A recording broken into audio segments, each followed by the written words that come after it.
Entre as brumas da história recente, existe um caso que permanece envolto em desconforto e silêncio. Na Austrália, surgiram figuras que se autoproclamavam criadores de bebês. Um culto enigmático que moldava crianças à sua própria visão, como se fossem experimentos de carne e espírito. Suas práticas perturbadoras deixaram cicatrizes que ecoam até hoje, lembrando-nos de como, às vezes, os maiores horrores não estão escondidos nas sombras, mas nas mãos de quem deveria cuidar.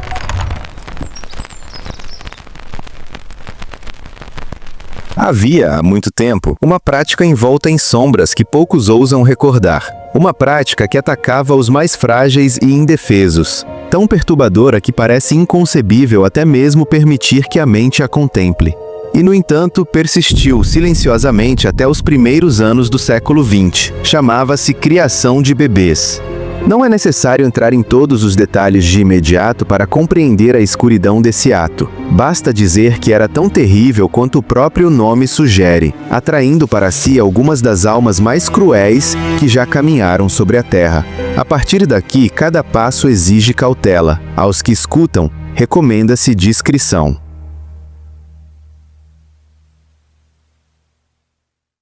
O sol abrasador de outubro pouco conseguiu aquecer os ossos de James Mahoney, pois um frio súbito percorreu-lhe a espinha quando sua pá tocou algo inesperado. Ele trabalhava ao lado de Frank Cooney, companheiro de serviço no quintal da casa número 25 da Burren Street, em um bairro tranquilo de Sydney, Austrália. Ambos cavavam uma trincheira para conectar um cano de serviço ao esgoto principal. O labor era árduo e o suor encharcava suas camisas. Mas no instante em que a pá de Mahoney ergueu um pedaço de terra, o que jazia por baixo fez o tempo parar. A princípio, julgou ser apenas um fardo de trapos, restos de lixo abandonados por antigos moradores. Curioso, inclinou-se. O que viu, porém, não era tecido, mas carne. Um olhar mais atento revelou o inominável. Os restos de uma criança, minúsculos, decompostos, repousando a apenas alguns centímetros da superfície. O silêncio caiu de repente. Os homens atônitos evitaram encarar-se por muito tempo, antes de, nervosos, devolverem o pequeno corpo à terra. Era demasiado horrível para suportar. Talvez, pensaram, fosse apenas um acidente, uma tragédia nunca contada.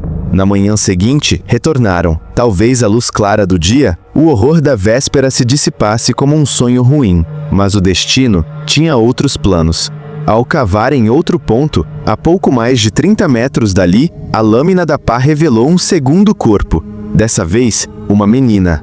Não havia espaço para dúvidas. Aqueles corpos haviam sido depositados ali de propósito. A polícia de Newtown foi chamada. O sargento James Joyce observou a cena com olhos sombrios.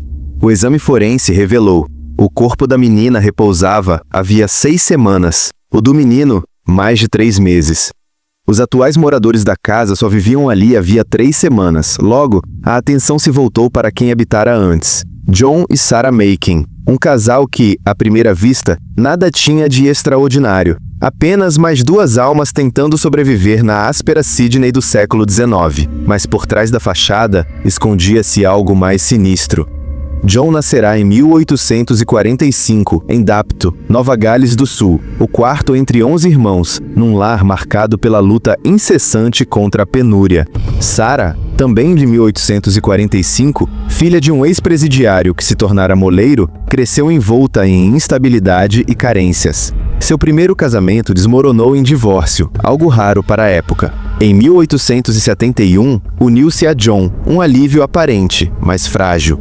Naquele tempo, John trabalhava como entregador de cervejaria. O salário era modesto, porém constante. Juntos tiveram ao menos 10 filhos, 5 meninos e 5 meninas. Mas alimentar tantas bocas era uma tarefa quase impossível. John aceitava qualquer labor que lhe caísse às mãos, mas raramente permanecia em um emprego. Transportava cargas, conduzia carroças, fazia entregas. A fama de preguiça, contudo, o perseguia. Em 1881, foi condenado por furto, cumprindo 3 meses de prisão. Pouco depois, um emprego como entregador quase terminou em tragédia. Sua carroça atropelou uma criança de 4 anos, deixando-a inconsciente e à beira da morte. Era um homem instável, pouco dedicado sempre à beira do fracasso. Em 1892, já em Chippendale, abandonou de vez o trabalho. Passava os dias sentado diante da casa, enquanto Sarah e as filhas lidavam com as tarefas. Apesar disso, gostava de vangloriar-se. Aos vizinhos, dizia viver de uma herança materna, 1 libra por semana. Se verdadeiro ou não, pouco importava. O dinheiro jamais bastava. A família se mantinha na miséria, mudando de casa em casa, sem jamais fincar raízes. Foi então que o casal encontrou um novo meio de renda, algo perverso.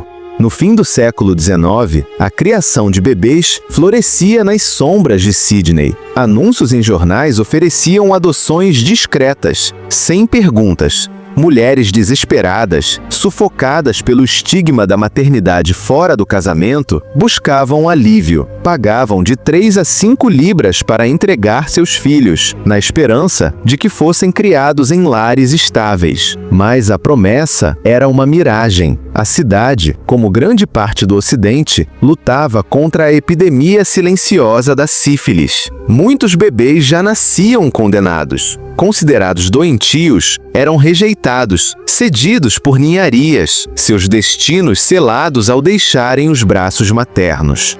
Para fazendeiros de bebês como os Makin, essas crianças eram apenas cifras.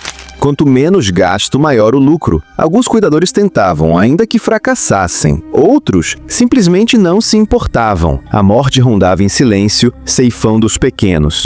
Enterrados em covas rasas, abandonados, sem nome. Não havia supervisão, nem registro, ninguém para garantir seu futuro.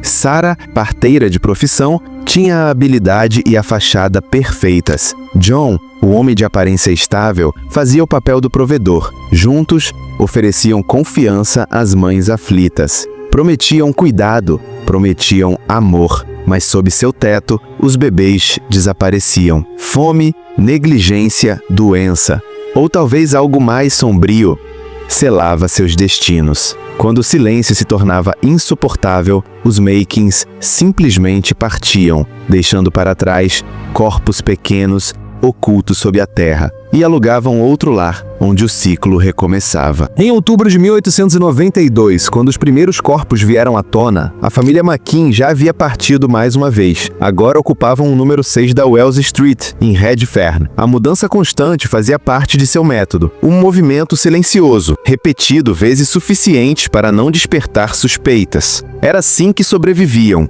dissolvendo rastros, deixando apenas ecos atrás de si. Durante anos, John e Sarah moveram-se nas sombras desse comércio macabro. Mulheres jovens, fragilizadas pela vergonha e pela pobreza, buscavam consolo nas palavras melosas de John, promessas ditas com suavidade, mas ocas como o vento noturno. Foi assim com Agnes Ward, apenas 19 anos, que em abril de 1892 publicou um anúncio no noticiário vespertino. Pedia apenas uma senhora bondosa que pudesse acolher seu bebê. Os Makins responderam. Encontro marcado na casa de uma parteira. Agnes chegara havia pouco tempo de um parto doloroso. Seu pequeno Charles, de apenas 2 meses. John, com a lábia já afiada pela prática, contou-lhe uma mentira envolta em dor fingida. Dissera ter perdido seu próprio filho, o pequeno Johnny, e que o bebê dela poderia preencher aquele vazio. Prometeram a Agnes aquilo que ela mais desejava ouvir, que criariam Charles como se fosse deles, que lhe dariam amor, estabilidade, uma vida melhor. O preço da salvação foi 5 libras. John e Sarah garantiram ainda que logo mudariam para uma fazenda e enviariam seu novo endereço para que a jovem mãe pudesse visitar.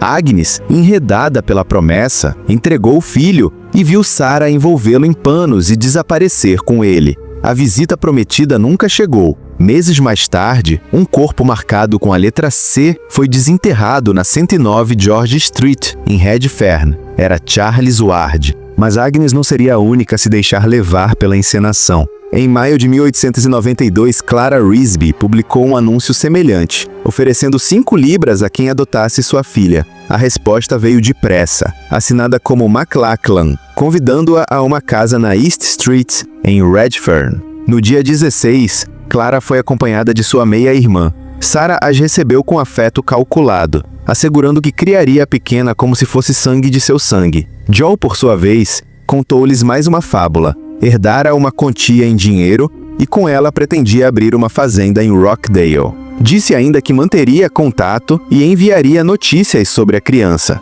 2 dias depois, Clara voltou para visitar a filha. Disseram-lhe que Sarah estava com a menina. Na visita seguinte, a casa já estava vazia. O mesmo destino aguardava Amber Murray, de apenas 18 anos.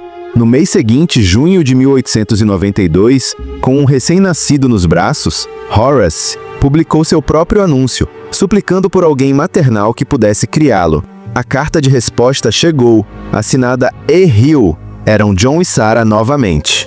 Encontraram-se, examinaram o bebê com olhos avaliadores e disseram que ele era exatamente o que buscavam. Prometeram a Amber um lar de afeto, educação e segurança. Ela entregou 3 libras e a documentação de adoção, deixando Horace sob os cuidados deles. 1 ou 2 dias depois, o casal havia desaparecido mais uma vez, surgindo apenas em outra morada, em MacDonaldstown. Por meses, talvez anos, ninguém suspeitou de nada. As vozes infantis que se calavam, as covas sem nome abertas às pressas, nada parecia chamar atenção. A superfície eram apenas um casal comum, lutando para sobreviver em meio à dureza da cidade. Mas cada nova casa se tornava mais um cemitério. As autoridades tampouco se moviam. Não havia motivo, ainda não.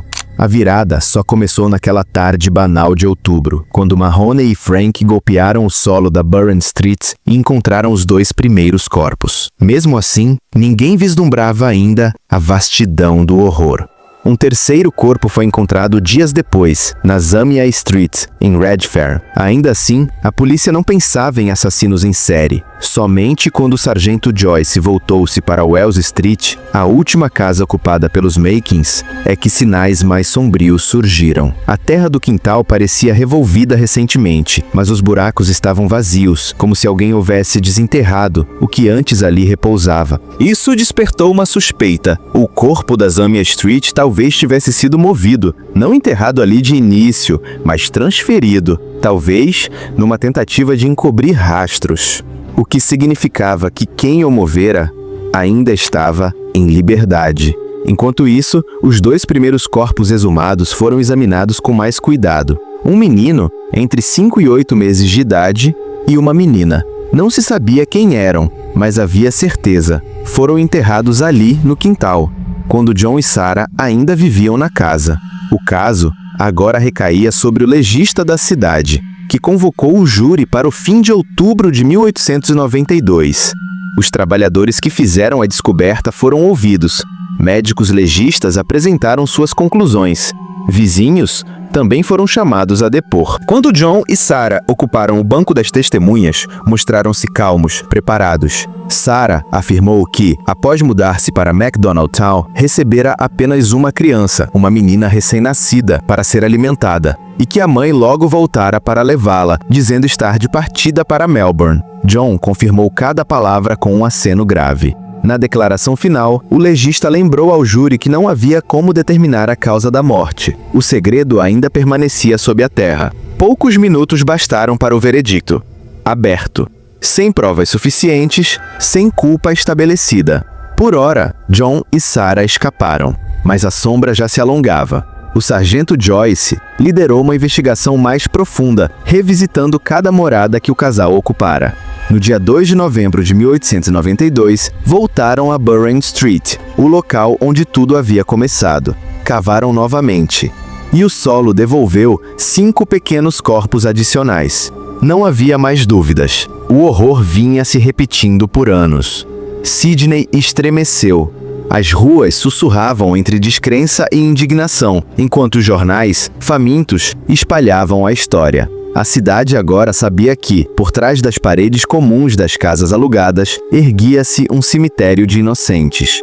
Quem eram essas pessoas que se disfarçavam de zeladores da vida, mascarando-se sob rotinas comuns apenas para descartar aquelas que lhes foram confiadas? E embora os relatos sugerissem que existia algum tipo de consciência vaga sobre a prática de criação de bebês, nunca antes havia se manifestado com tal escala ou com tal cálculo frio, quase clínico. No dia seguinte, 3 de novembro, John e Sarah foram presos separadamente. suas filhas mais velhas, Blanche e Florence, também foram detidas para interrogatório. Sob pressão, Blanche admitiu o que há muito corria entre as sombras da casa Makin. Em 12 de novembro, o total de corpos descobertos alcançou 15, espalhados por diferentes casas onde o casal morara. A decomposição havia apagado a maior parte da identidade individual, mas uma vida destacava-se: Horace Murray. Sua mãe, Amber, confiara-lhe o filho em boa fé, acreditando que ele viveria num lar amoroso. Os restos de Horace, embora desfigurados pelo tempo, eram suficientemente identificáveis para que as autoridades tivessem o caso concreto que tanto esperavam. Em 28 de novembro, John e Sarah foram formalmente acusados do assassinato de Horace. O que começou como uma descoberta casual pelas mãos de dois trabalhadores comuns, agora se transformava num dos crimes mais sombrios e notórios da história australiana. Quando o julgamento começou em março de 1893, os nomes de John e Sarah Makin ecoaram em toda a Austrália, tornando-se sinônimos de horror. A escala de seus supostos crimes deixou o público atônito. Os jornais retrataram-nos como assassinos de sangue frio, que lucraram com o desespero humano. O julgamento, no entanto, dependia de provas concretas. Embora Amber tivesse entregado Horace aos Makins e seu corpo tivesse sido encontrado numa das residências do casal, a comprovação da causa da morte continuava elusiva. Muitos restos estavam tão decompostos que a morte violenta não podia ser confirmada. A defesa argumentou que as crianças poderiam ter morrido de causas naturais, uma linha de defesa já utilizada por outros fazendeiros de bebês para escapar da justiça.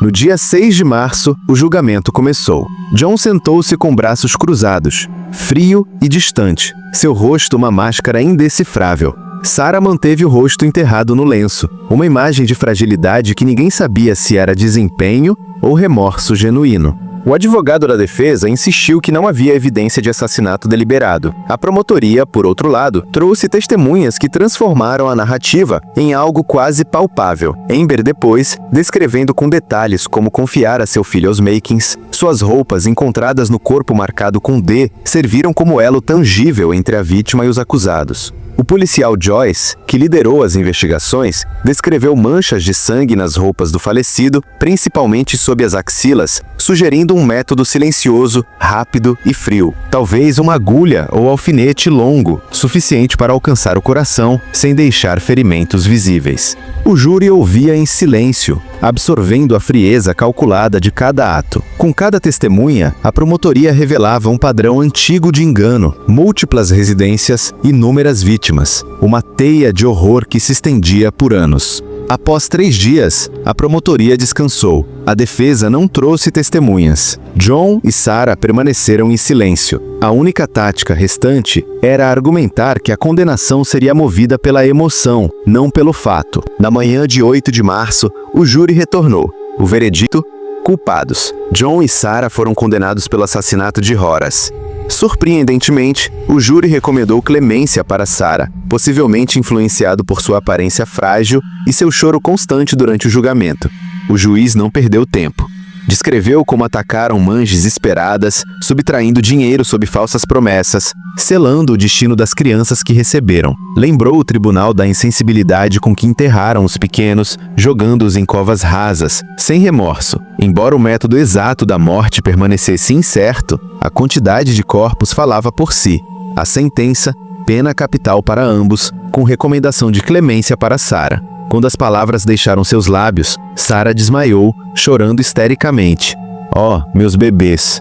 Para muitos que testemunharam, era uma exibição perturbadora e vazia. Uma mulher que enterrara inocentes agora se retratava como vítima. John, por outro lado, permaneceu frio, inalterado, como se nada pudesse tocá-lo. O advogado recorreu imediatamente à Suprema Corte, alegando que evidências cruciais haviam sido indevidamente admitidas, que a promotoria havia introduzido testemunho sobre outros corpos, prejudicando injustamente o júri. A Suprema Corte se reuniu em 23 de março, levando uma semana para deliberar, finalmente decidindo em 30 de março. O recurso apresentado ao Supremo Tribunal foi julgado improcedente na íntegra. Embora a defesa tivesse levantado preocupações legítimas, o peso esmagador das evidências circunstanciais tornava a culpa de John Makin inegável. Sem esperança no sistema estadual, o casal voltou-se para o mais alto tribunal do Império Britânico, o Conselho Privado em Londres. Para que o caso chegasse a essa instância, o governo de Nova Gales do Sul precisou, primeiro,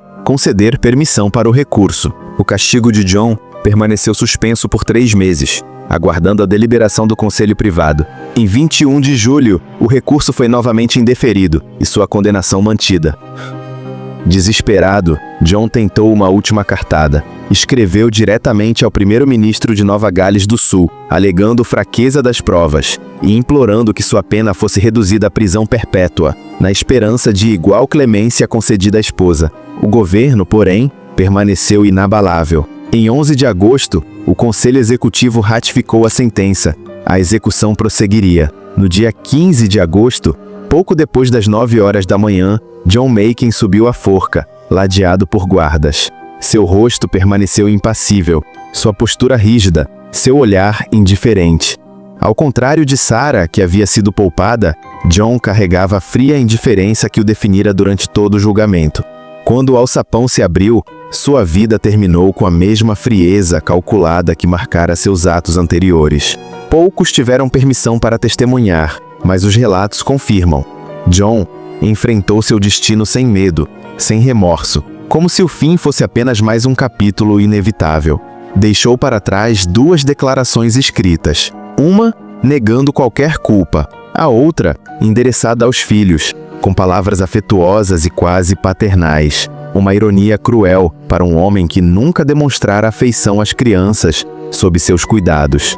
Enquanto a vida de John terminava na sombra da forca, a história de Sarah continuava, lenta e inexorável, nos corredores silenciosos da prisão. Ela enfrentou a punição prolongada de uma existência restrita, tratada como qualquer outra infratora, seu passado manchado de sangue sempre pairando sobre ela. Nos registros, ela surge como presa discreta, reservada, mas carregando um ar de ressentimento latente. Com o tempo, Sarah foi designada para trabalhos internos e tornou-se atendente de hospital, dentro da prisão. Mesmo assim, sua saúde começou a declinar. Hemorragias intestinais a enfraqueceram progressivamente. Em 1907, suas filhas fizeram petições por sua libertação antecipada, citando seu estado debilitado. O pedido foi negado. Somente em 1911, sob um novo governo, a filha Florence renovou o apelo. Sarah foi finalmente libertada, silenciosa e anonimamente, entregue aos cuidados da filha em 29 de abril. Anos depois, a saúde de Sarah continuou a deteriorar-se. Em 13 de setembro de 1918, aos 72 anos, ela morreu oficialmente de cárie senil e insuficiência cardíaca. Mesmo vivendo 25 anos além da morte de John, ela jamais escapou verdadeiramente da sombra de seus crimes. Para o mundo, não era uma mãe luto ou vítima, era a mãe Makin, a mulher que ajudou a enterrar o inocente, uma cova rasa de cada vez.